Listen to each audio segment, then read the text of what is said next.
What happens when Kenya stops borrowing the sky and starts owning it? Imagine a Kenya that can see every field, every road, every storm from above. A nation with eyes in the sky, watching over its land, its people, and its future.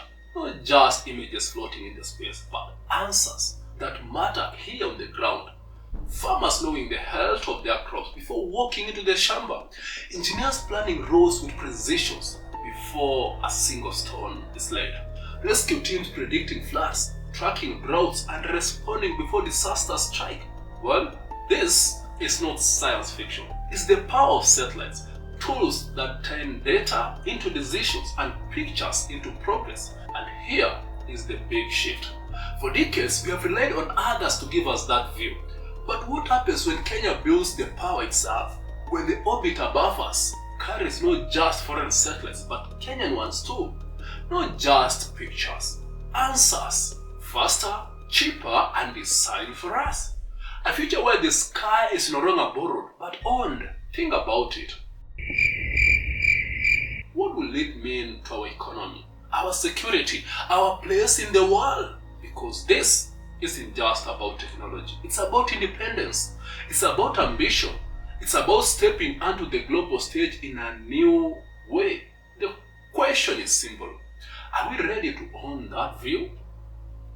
Welcome. This is a Moving Tech.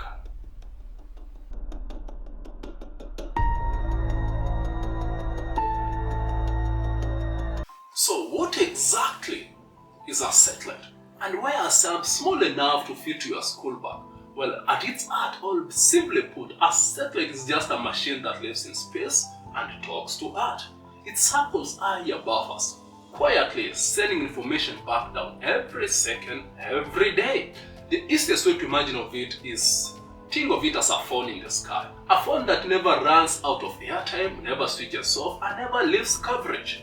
Inside, it carries three simple parts. The sensors, the eyes that can see the land, clouds, and oceans.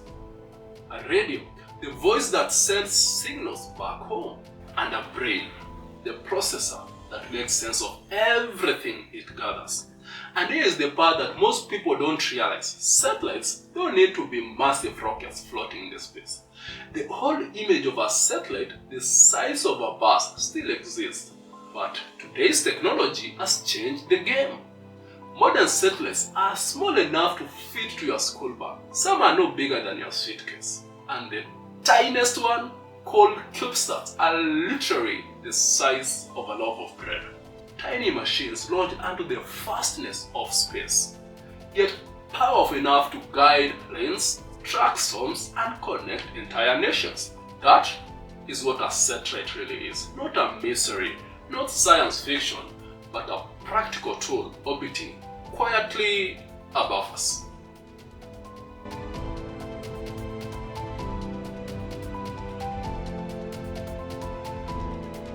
After building the roads, mobile money, and tech apps, is space the next? Well, we have built roads that connect villages to cities, paths that move people, goods, and ideas. We have built mobile money that shifts billions every single day, transforming how families save, pay, and trade.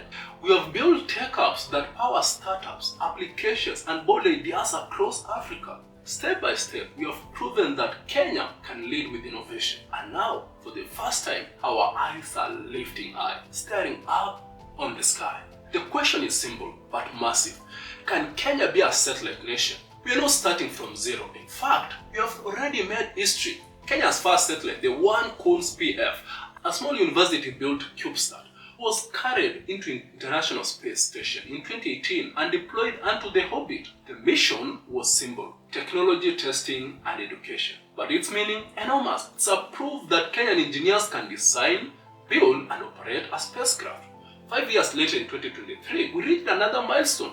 Taifa 1, a nano satellite built for Earth observation, was launched onto the space. What was its job? Collecting data on agriculture, land use, and environment, turning the orbit into a tool for farmers and planners back at home. These missions were small enough in scale, but big in message. They showed the world and us that Kenya is not just a consumer of space technology, but a maker. But here is the challenge. Launching one or two satellites is only the beginning. The big question remains, can we move beyond experiments and build systems at scale? Satellites that don't just prove a point, but serve millions of Kenyans every single day. That is the leap we must now decide if we are ready to make.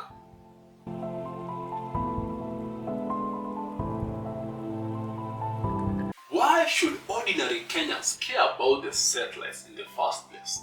Well, the satellites are more than science. They are practical tools that shape how the world works every single day.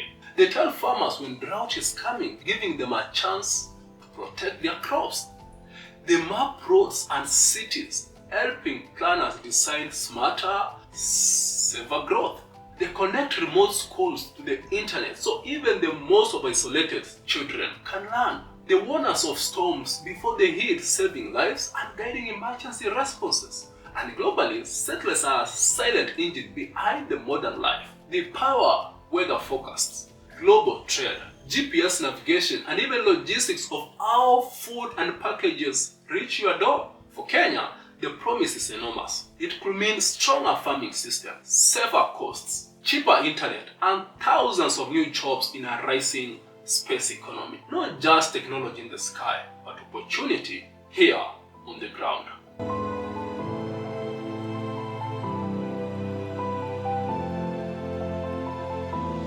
What does it really take for a country to build and run its own satellites? Well, it comes down to four basics. Four pieces of a puzzle that all have to fit. The first, technology. You need engineers that can design, labs where they can test, and facilities that can prove a satellite will survive in harsh conditions of the space. Secondly, you need ground stations. These are ears and mouths on the earth that talk to the satellites. Without them, a satellite in the orbit is just a metal floating above us. Third, you need the money. Building, launching, and operating a satellite is not cheap. From the hardware itself to renting rockets and maintaining networks, space demands investment. Fourth, policy and partnership. This means laws that govern how satellites are used. Friends with rockets that can help put them in the orbit. You need all the four. Miss one, all system struggles. Get them right, and a nation can claim its place in the space.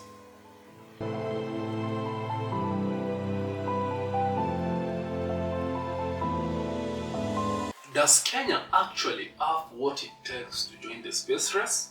Kenya begins this journey with a strength many countries envy: talent. Across universities, labs, and startups, engineers are already tinkering with satellites and space technology, not just in theory, but in practice. Some are building small, experimental satellites, others are coding software that runs them, and it's not happening in isolation. We already have mobile networks that cover a nation, a cloud service that connects globally, and a tech culture that quickly adopts new tools. From mobile money to digital startups, Kenya has shown the world that when innovation lands here, it scales fast. These are more than just achievements. They are foundations, and they are exactly the kind of space you can build a space program on.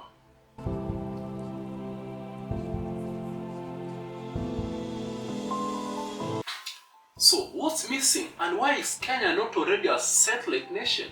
So we have to be honest. There are gaps, and big ones of course. Satellites are expensive. Imagine designing, building, and launching. It takes serious money, and the launch itself depends on rockets, machines that cost millions of dollars each time they leave on Earth.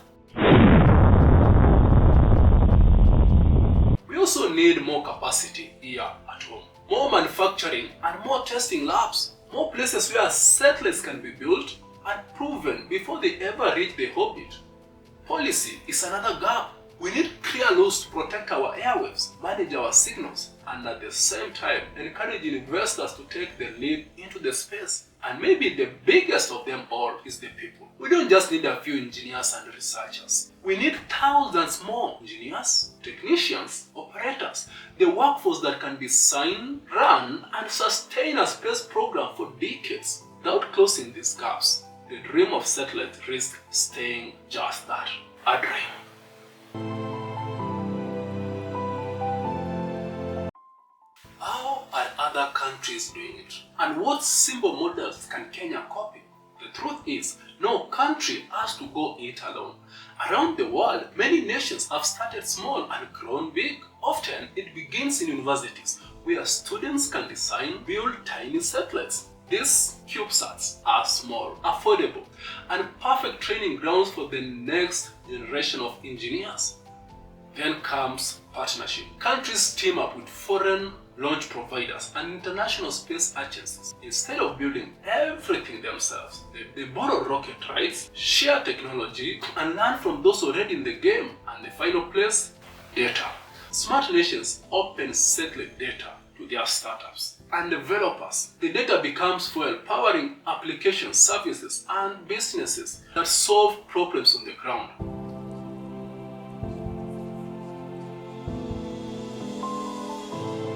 If Kenya wanted to get serious about the satellites, what practical steps should we take first?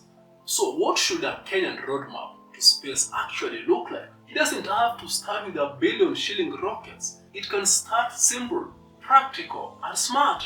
Step 1. Support university satellites. These are fast, they are cheap, and they give students hands-on learning.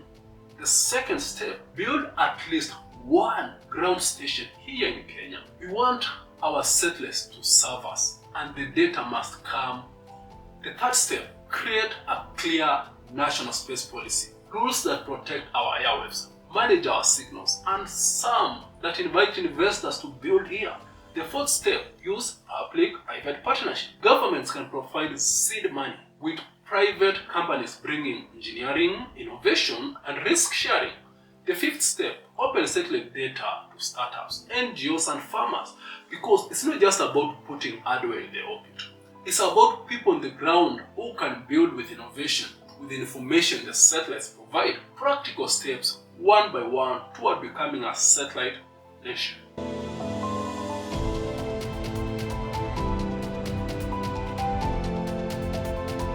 What kind of jobs and businesses could satellites actually create here in Kenya? Satellites create more than signals in the sky. They create entire industries on the ground. Every launch means work for engineers, data scientists, operators, and technicians. Even regulators, policy experts, and lawyers find new roles in managing the flow of information from space. And satellites spark businesses too, mapping services that guide development, climate analytics that help farmers adapt to changing environment, logistics monitoring that keeps the supply chains moving, and goods delivered on time.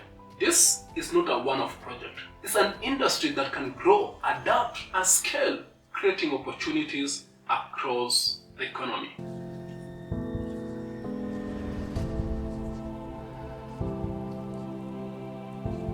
What are the biggest challenges that could slow Kenya down in its journey? We can't ignore the hard parts. Space is exciting, but it's also demanding. Funding is tight, and satellites are not cheap. Launching timelines can slip, sometimes by months, sometimes by years. And space projects demand discipline, the kind of long-term planning that goes beyond quick wins and political cycles. But if the road is tough, the price is even larger. Sovereignty of our data, resilience against disasters and global shocks, and the birth of a new high-tech sector that could employ thousands and place Kenya firmly on the global stage.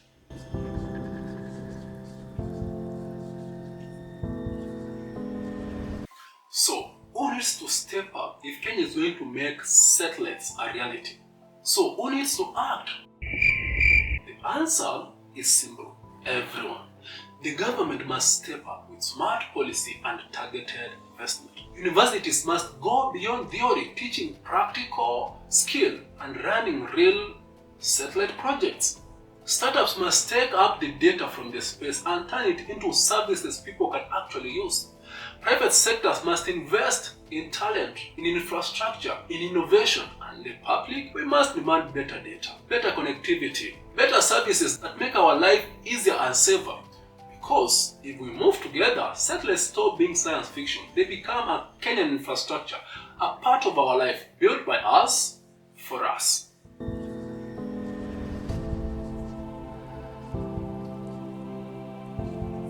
The sky is waiting. The only question is, will Kenya choose to build? We look up at the same sky our grandparents saw. A sky full of mystery, full of wonder. But today, we have the power to do more than just look. We can place our eyes there. We can build tools that watch our farmers and connect our children to the world. Are we ready? Maybe not yet, but readiness is a choice. If we choose to build, if we choose to invest, if we choose to dream, then the sky is no longer out of reach. It becomes part of Kenya's story.